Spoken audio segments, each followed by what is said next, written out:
இந்த படத்தை பொறுத்த வரைக்கும் எந்த இடத்துலயும் லாஜிக் இருக்கிற மாதிரி நான் தெரியல.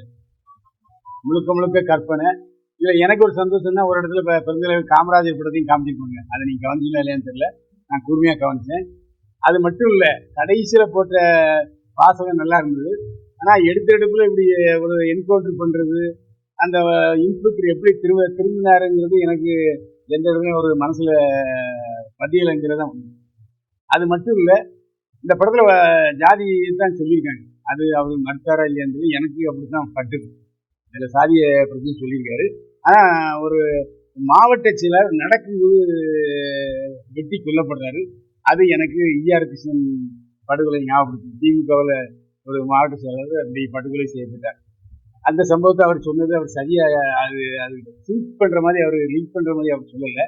அதே மாதிரி இந்த படத்தில் எனக்கு ரொம்ப பிடிச்சதுன்னா, எங்கள் ஊரை சேர்ந்த அப்புக்குட்டி, அதே மாதிரி எங்கள் ஊரை சேர்ந்த தீபா சங்கர், தீபா சங்கர், அவங்களும் எங்க ஊருக்காரங்க தான். அதாவது அவங்க 2 பேருமே அந்த சாதியை சேர்ந்தவங்க இல்லை. நான் சொன்னேன் அந்த தேவர் சாதியை சேர்ந்தவங்க இல்லை. ஆனால் அவங்க வாயிலிருந்து வர்ற வார்த்தைகள், அவங்க அந்த தீபாவும் பெருந்தலைவர் காமராஜர் எனக்கு பெரியாள்னு சொல்லுவாங்க. அதெல்லாம் இப்போ சமீபத்தில் வந்த படங்களை நான் பார்க்கல. இப்போ நம்ம ஏற்கனவே பார்த்த படத்துலையும் பெருந்தலைவர் காமராஜர் சொன்னாங்க. ஏன்னா அரசியல் அப்பழுக்கற்ற அரசியல்வாதி, அப்பழுக்கற்ற முதல்வர் அது பெருந்தலைவர் காமராஜர் தான். அது இந்த படத்துல வந்து சொல்றதை கேளுங்க, அடுத்து வர்றேங்க.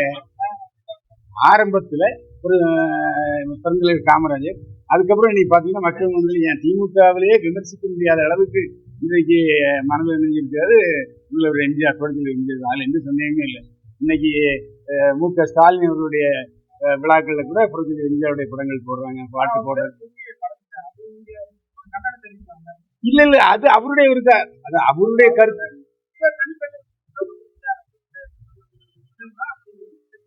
இல்ல அது அது நான் அதாவது இந்த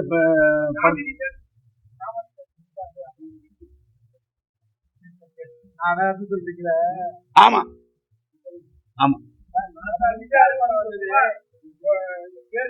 இது நான் சொல்றத புரிஞ்சுங்க. அதாவது இந்த படத்துல இப்ப புரட்சித் எம்ஜிஆர் பேரையும் சேர்த்துக் கொள்ள வேண்டும்ங்கிறது தான் என்னுடைய ஆசை, விருப்பம் எல்லாம்.